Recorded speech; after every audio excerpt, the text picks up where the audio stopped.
Je mets les pieds où je veux, Little John. Et c'est souvent dans la gueule. Vous voyez ce mème? Ça paraît évident, vous l'avez vu 100 fois.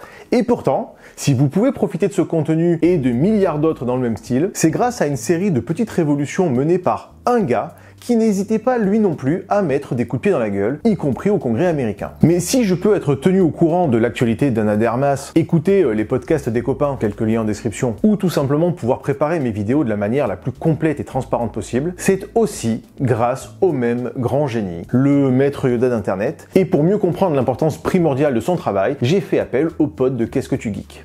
Et on sera vraiment pas trop de 3. De 4. Ah non. On compte pas les robots. On t'appellera si on a besoin de schéma. PH, je suis plus utile que les deux humains. Bon, ça suffit la vie. PH, vas-y, lance le sujet, on est là. C'est marrant, j'ai déjà bossé avec une autre IA. Elle est sympa comme tout. Elle me manque.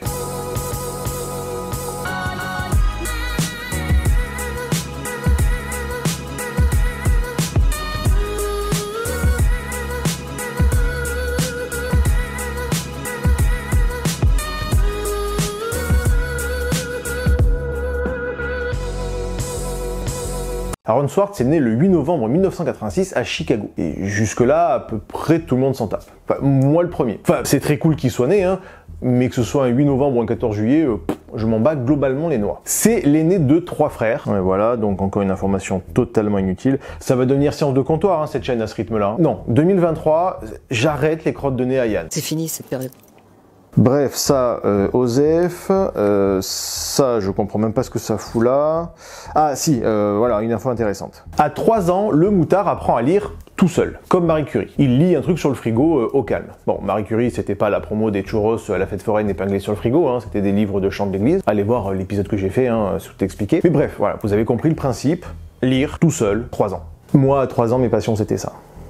Bon, après une grosse période de sa vie totalement inintéressante, c'est un enfant quoi. Mais à 7 ans, il commence à programmer sur l'ordinateur de la maison. C'était sur du basique, c'est quand même relativement facile. Mais enfin, il avait 7 ans. Les humains sont tellement lents. Ouais, moi aussi. Oui, moi aussi j'ai commencé à coder sur du basique, bon, mais j'avais 11 ans. Parce qu'à 7 ans, mes passions c'était ça. Hein. À 12 ans, émerveillé par le formidable nouvel outil qu'est Internet, il développe un site, theinfo.org, où tout le monde pouvait venir partager ses connaissances. Plutôt qu'une encyclopédie forcément un petit peu limitée par la place et les connaissances des rédacteurs, pourquoi ne pas laisser des spécialistes parler en détail de leur spécialité? Oui, comme Wikipédia, mais 4 ans avant Wikipédia. Et à 12 ans, moi mes passions, c'était ça. Oui, ben ça va, c'est pas la peine de te foutre de ma gueule. Devant cette initiative géniale d'ouvrir la connaissance au monde entier via la technologie, ses profs lui érigent un temple à la gloire de son idée visionnaire. Non, c'est faux. Il trouve ça totalement stupide que des dégains puissent transmettre la connaissance comme ça, sans passer un concours d'abord, et surtout sans avoir à porter un col roulé marron sous une veste en velours orange avec des trucs dégueux là sur les coudes. Être prof, ça doit se mériter, c'est pas à la portée de n'importe quel gougnafier. Malgré cet enthousiasme mitigé, il gagne le premier prix du concours lancé par une boîte de conception de site internet basée à Cambridge. Du coup, le gars part crapahuter à Cambridge, et il en profite pour bûcher un peu, tu vois, le genre je me gratte pas les arpions, je rentabilise. Et là, le mec nous pond le RSS. Voilà. Les gars, je vous laisse expliquer, parce que moi je le sens là, si j'explique moi, ça va rien donner cette affaire. Le RSS, c'est une famille de formats de données utilisés pour la syndication de contenu web. Plus simple. C'est syndication qui passe pas. C'est totalement ça. Mais je loue l'effort, mais laisse les humains expliquer aux humains. Merci PH. En gros, le RSS est un outil qui permet de suivre les actualités qui proviennent d'un autre site. Ça permet aussi de compiler des informations automatiquement sur ta propre page. C'est incontournable pour un site d'information ou de podcast, par exemple. Ils en parlent plus en détail dans leur vidéo en parallèle, bien entendu, lien en description et en fiche. Et à ce moment-là, le minot a 13 putains de pijasse. Mes passions à 13 ans. Alors, contrairement à d'autres génies précoces que j'ai déjà traités sur la chaîne, lui n'a pas chopé la tuberculose. Autre époque, autre mode. Mais par contre, il souffre quand même bien d'une maladie chelou qui l'oblige à ne bouffer que des trucs blancs sans goût. C'est même choquant pour des Américains, c'est dire.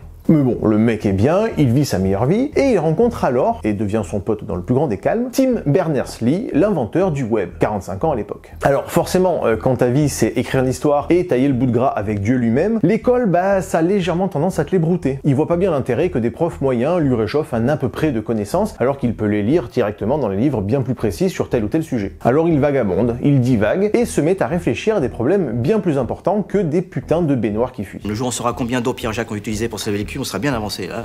Avec Internet, a commencé à se poser les questions des droits d'auteur hérités de l'édition papier et pas du tout adaptés au web. Et comme l'aurait fait n'importe quel môme à son âge à l'époque, il est allé faire la queue devant Star Wars épisode 1 entre deux parties de Soul Calibur.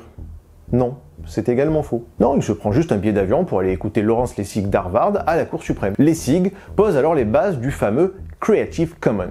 Le but est d'encourager de manière simple et légale la circulation des œuvres, l'échange et la créativité. Creative Commons s'adresse aux auteurs de la culture et de l'information qui préfèrent partager leur travail et enrichir le patrimoine commun, les commons. C'est une alternative au tout droit réservé. Le fameux gratuit pour un usage non commercial. Alors, ce n'est pas forcément gratuit. Les Creative Commons offrent plein de possibilités. Le site fournit des résumés très simples pour bien comprendre. Entre autres, bien entendu. Et donc Aaron s'occupe de la partie informatique. Parce que oui, c'est très bien de poser les bases philosophiques, encore faut-il les faire fonctionner sur des machines, qu'elles les comprennent, définir les protocoles, et faire en sorte que la philosophie du truc soit en accord avec les besoins spécifiques de chacun et les contraintes techniques des machines. Toujours plus pratique quand c'est bien foutu. Alors ouais, je vous vois déjà bien dans les commentaires, oui mais les Creative Commons c'est de la merde, oui on se fait striker pour un oui ou pour un non, oui je te trouve particulièrement beau en ce début d'année. Alors, déjà, merci, mais déjà, il faut distinguer un outil et l'usage qui en est fait. Si tu utilises un marteau pour aller souhaiter la bonne année à ton voisin direct dans sa gueule, ça ne remet pas du tout en cause l'utilité ni la nécessité du marteau. Pareil, si tu utilises les incroyables connaissances disponibles sur Wikipédia pour en faire des vidéos du niveau de la chaîne 12 par sec, bah, c'est toujours pas l'outil le problème, c'est la manière de s'en servir. Ah oui, merde, ah là là là là. Tu te souviens quand j'ai dit que j'attaquais plus Yann ? Je t'ai menti. Le système des Creative Commons est certes perfectible, mais c'est toujours mieux que pas de système du tout. Et donc là, Aaron a 15 ans. Mais passion à 15 ans. Mais après, le mec est cool, hein, il est dans le bain, Berners-Lee, Lessig, c'est ses potes, tutti va bene. À 18 piges, Aaron rentre à Stanford et au bout d'un an, il est recruté dans un incubateur par un certain Paul Graham qui a eu une idée de site Infogamy. Et le truc marche pas. Enfin si, techniquement ça fonctionne, hein, mais ça décolle pas quoi, le site trouve pas son public. Mais c'est pas grave du tout, hein, quand ça marche pas, qu'est-ce qu'on fait ? Ben on improvise, on corrige, on rebondit. Vidéo sur le sujet très prochainement, abonne-toi. Il fusionne donc le projet avec celui de deux autres trous de balle, Steve Huffman et Alexis Ohanian. 21 ans tous les deux à l'époque. Juste les fondateurs de Reddit. Mes passions à 21 ans. Entre-temps, son site theinfo.org n'est plus, mais en parallèle, Aaron est devenu un très gros contributeur de Wikipédia. Reddit cartonne et ils revendent leur part à Condé Nast, un gros éditeur de magazines. GQ, Vanity Fair, Vogue, c'est eux. Alexis part épouser Serena Williams et Aaron se casse en Californie. Donc là, le mec blindé, hein, il va enfin pouvoir prendre du temps pour lui. Là, c'est les Marseillais à Los Angeles. Hein. Grosse villa, Ah non, toujours pas. Non, il squatte juste un placard pour pioncer et c'est marre. Oui, comme Harry Potter, mais là de son plein gré. Non, pour de vrai, hein, c'est pas une image, le gars pionce littéralement dans une carrée plus petite que mon canapé. L'argent, les limaces de luxe, les conneries, ça l'intéresse pas plus que les contraintes de bureau. Et donc naturellement, il pète complètement un plomb à bosser chez Wired. Les contraintes horaires débiles, les mecs pas investis, les managers incompétents, la déco de merde. Attends, on parle toujours d'Aaron Swartz là ou on parle de moi et de mon ancienne boîte ? D'un côté, t'as les gars qui sont juste là pour déconner et palper du blé, et lui de l'autre hein, qui veut juste faire un truc important de sa vie. Finalement, on n'est pas si différents, lui et moi. Bref, Aaron freeze complet et finit par se faire licencier. Il était assis sur une montagne de merde que les autres appellent le succès, ou le pognon, mais que lui voyait vraiment pour ce que c'était, une montagne de merde. Et il avait pas envie de rester sur cette montagne. Il repense alors à Berners-Lee. Le mec aurait pu revendre le web et s'engraisser comme une énorme dinde, comme mes anciens patrons, mais au lieu de ça, il a préféré l'offrir à l'humanité, comme Volvo avec la ceinture de sécurité. Faire quelque chose de grand, d'important. Penser à autre chose que d'aller étaler ses bifetons devant un parterre de branleurs pour essayer de se donner de l'importance. Pas comme mes anciens patrons. Hein les gars, la différence entre réussir sa vie et réussir dans la vie. Il disait un truc qui m'a vraiment marqué et qui me concerne d'autant plus avec mon activité ici. Hein. Il trouvait ça totalement aberrant qu'il puisse gagner 100 fois plus d'argent en restant le cul vissé sur son canapé à regarder la télé que d'autres personnes à l'autre bout du monde à récolter du soufre directement dans les volcans 15 heures par jour ou dans des mines à 50 degrés à 3000 mètres sous la surface. Et c'est tellement vrai, je trouve ça tellement absurde juste parce qu'on a eu la chance de naître du bon côté de la planète. pas plus. Et donc Aaron pense que la magie de la programmation doit aider le monde entier, peu importe où on est né, et pas juste à servir à des concours de sgeg pour paumer à gourmette. Sans ça, d'ailleurs, sans le don de Berners-Lee, le web n'aurait probablement pas marché. Il rencontre alors sa copine, la militante Taryn Steele-Kaufman, et crée Watchdog. Non, pas le jeu vidéo, il y a des limites. Non, un site sur la transparence en ligne et openlibrary.org, un wiki avec une page de résumé par bouquin. Voilà, toutes les infos. Tu cherches MR6 Renaissance, totalement par exemple, au hasard. Il y est pas. De quoi? Pas ton bouquin? Il est pas sur le site? Non, je suis pas vexé. Je comprends tout à fait. Non, ça reste une super bibliothèque. Son but étant de faire en sorte que les données publiques soient bien publiques. Et c'est là où ça commence à sentir la bûche crevette spéculoos du nouvel an de Tata Simone. Aaron se dit plein de confiance. Attaquons-nous à l'administration. Aux États-Unis, si tu veux accéder à des enregistrements de procès ou tout simplement au texte de loi, il y avait un système qui s'appelait le pacer. Déjà, le truc part pas bien. C'est un système pendu avec le cul, pléonasme administratif, où il faut payer pour pouvoir consulter les pages. C'est lent, lourd, et bien entendu, il n'y a pas d'index. Ça serait pas drôle sinon. Les mecs ont pensé à tout, puisque vous pouviez consulter ces documents gratos depuis certains établissements publics parfaitement répartis dans le territoire. Dans 17 établissements, dans tout le pays. Il y a 50 États. On n'a pas envie d'aller payer pour des papiers. Non, plutôt je vais mettre $500 de pétrole à la place pour pouvoir aller à la bibliothèque la plus proche. On a la marre. Donc encore un truc réservé aux plus riches, l'inverse même donc d'un service public. Arrive alors un certain Karl Malamud. Lui, ce système, ça lui plaît pas du tout. Donc il crée son site et il dit les gars, allez télécharger le merdier dans les 2 bibliothèques et demie du pays où c'est gratos et foutez-les sur notre site. Là, Aaron l'appelle et lui dit gars, ton système est cool, mais on peut grave l'optimiser. Je veux en être. Parce que oui, les trucs chargés à la main, c'est bien, mais c'est long, et puis ça peut être plus efficace. Et Aaron se dit qu'un code bien pensé sera bien plus à propos pour aspirer tout le contenu de Pacer.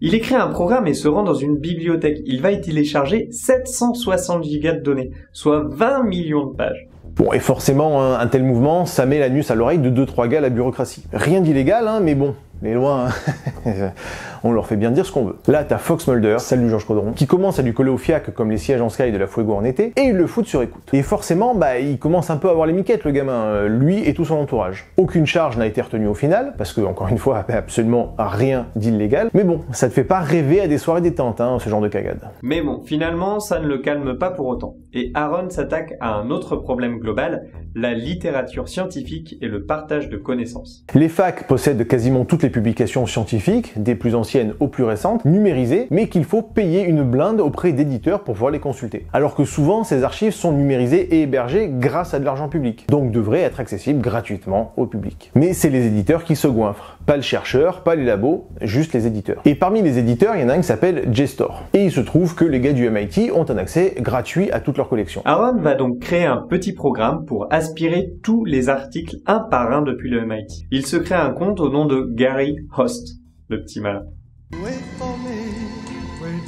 Et là, pareil, les gars du MIT se rendent compte d'un truc. Mais Aaron a toujours 18 coups d'avance. Enfin, informatiquement parlant. Non, parce que sinon, c'est une quiche, le gars, niveau espionnage. Il est entre James Bond et Hervé de Rinel. Il se connecte en direct sur le serveur, dans le local technique, et laisse traîner son ordi et le disque dur externe dans le plus grand des calmes. Là, comme ça, par terre. Et les gars de la fac, teubés mais pas trop, se disent que la souris va bien finir par revenir chercher son bout de fromage. Ils ont donc juste installé une caméra pour le choper et le traîner devant un tribunal. Et alors là, ils lui sortent la totale. Le grand jeu, la parade en grande pompe, la féerie dansante des sirènes. Toute la police de l'État est mobilisée pour choper le dangereux terroriste qui rentre chez lui à vélo. Et donc là, on le fout dans les griffes du procureur anti-cybercriminalité qui avait pas grand chose à glander de ses journées à ce moment-là. Et là, Aaron Swartz, ça devient Pablo Escobar. Il est traité au même niveau qu'un hacker qui a braqué des millions de numéros de CB quelques mois plus tôt. Sauf que c'est pour avoir rendu public des bouquins censés être publics. Eman commence alors à lui charger la mule. De toute façon, les gars qui font ça, c'est pour le pognon, c'est pour la fame. Ça, c'est l'analyse du procureur. En parlant d'Aaron, le gamin qui pionce littéralement dans un placard au lieu de faire ce que n'importe quel autre gamin millionnaire aurait fait, quoi. En 2011, Aaron est surnommé le manifestant, personnalité de l'année par le Time Magazine, au milieu des Anonymous de Wikileaks, pour avoir téléchargé des bouquins sans en faire le moindre profit. Mais Balek, le proc lui sort la complète. Salade, tomate, oignon, double supplément harissa, sauce blanche et ananas. Je vais lui faire une offre qu'il ne pourra pas refuser. Bon écoute, tu plaides coupable, et en échange, tu fais 6 mois dans une zonzon un peu à la cool, 1 an sans toucher un ordi, et on est quitte. Et sinon, sinon tu prends 30 ans de tôle. Et Aaron lui répond: Ouais, ça a l'air d'un marché honnête, mais j'ai mieux à vous proposer. Si ça vous branche, vous vous mettez ça où je pense. pour avoir téléchargé des bouquins, hein, pas pour avoir fait sauter la banque centrale. Mais voler, c'est voler. Enfin, il a rendu public qu'un truc public. Mais bon, bref, Aaron, les startups, tout ça, ça l'intéresse plus vraiment, hein. Lui, ce qu'il veut, c'est le poste de Bill Pullman, la Maison Blanche. Mais par contre, bah, tu peux pas y aller avec un casier judiciaire épinglé au curriculum. Alors oui, je sais ce que vous allez me dire. Mais PH, t'es sûr qu'il a juste piraté des bouquins? Bien entendu que non. Non, il a aussi téléchargé plein d'autres trucs, hein, des documents top secrets, qui montrent de la bonne grosse corruption entre les banquiers et la recherche. Ah bah, tu mobilises pas les Avengers pour aller coincer le gratteur du quartier, hein. Non, non, les mecs se chient dessus de peur qu'il ait trouvé les petits documents de leurs petits arrangements à tous les niveaux. Sauf que, bah, dans l'absolu, le gars a toujours rien fait de vraiment illégal. Bon, Aaron continue sa petite vie sans trop savoir à quelle sauce il va être becté, puis se fait arrêter le 14 juillet 2011 avec plusieurs autres hackers. Ceux qui piratent des banques, vos économies, prennent les hôpitaux en otage, hein. Il est libéré sous caution de 100 000 $. Et JSTOR abandonne les poursuites. Parce qu'en vrai, eux, ils en ont juste rien à foutre de lui, hein. C'est juste le gouvernement qui a pété un plomb. Et le MIT, me direz-vous? Bah walou, les mecs restent muets, hein. Pas un pet dead, nada. C'est un peu le credo du MIT pourtant, hein. Inventer, innover, oser, allez vous faire épiler surtout, hein. Oui, c'est comme aller se faire enculer, mais sauf que ça fait mal. Mais bon, si tu pensais que la vie d'Aaron Swartz était mouvementée jusque-là, bah c'était rien. À partir de maintenant, ça part vraiment sur la méga fête du slip, le marché du calbar, le festival du string en élastane. En octobre 2011 est lancé le projet SOPA. C'est une proposition de loi déposée à la Chambre des représentants des États-Unis qui vise à réduire drastiquement la liberté de diffusion et donc remet en cause le Creative Commons défendu par Aaron. Et en plus, avec de très lourdes sanctions à la clé. Aaron se met alors en tête de faire tomber cette abomination qui pourrait détruire Internet. Il mobilise toutes les forces en puissance, joue de tout son savoir-faire technique pour lutter contre ces guignols du Congrès qui ne bitent rien aux nouvelles technologies. Tout défie sa papa en cravate, hein, qui appelle les Bill Gates, Larry Page, Sergey Brin et Aaron Swartz des nerds. Non, c'est juste des experts dans un domaine qui vous échappe totalement. Un bras de fer mémorable s'engage pour sauver notre liberté à tous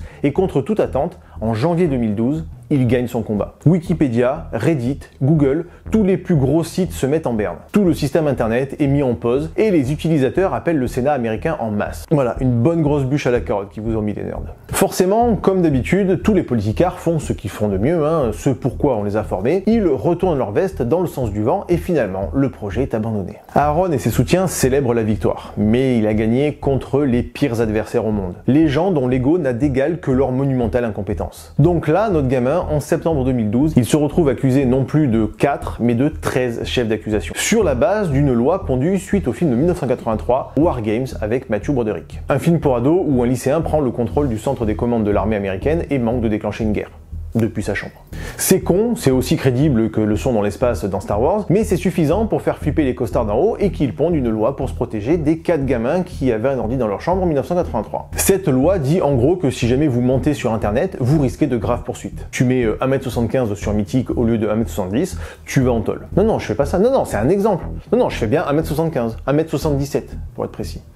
Tu achètes des Lego où il y a marqué 7 à 14 ans sur la boîte alors que tu as plus de 15 ans, tu finis au violon. Et à partir de là, englué dans l'absurdité la plus totale, soit tu craques, soit tu te bats. Aaron décide alors de se battre encore un peu, mais sans argent, avec le moral au fond des converses. Il refuse de plaider coupable pour quelque chose qu'il n'a pas fait. Mais la pression constante depuis 2 ans a finalement raison de lui. On le retrouve mort le 11 janvier 2013, soit il y a 10 ans tout pile, à l'âge de 26 ans.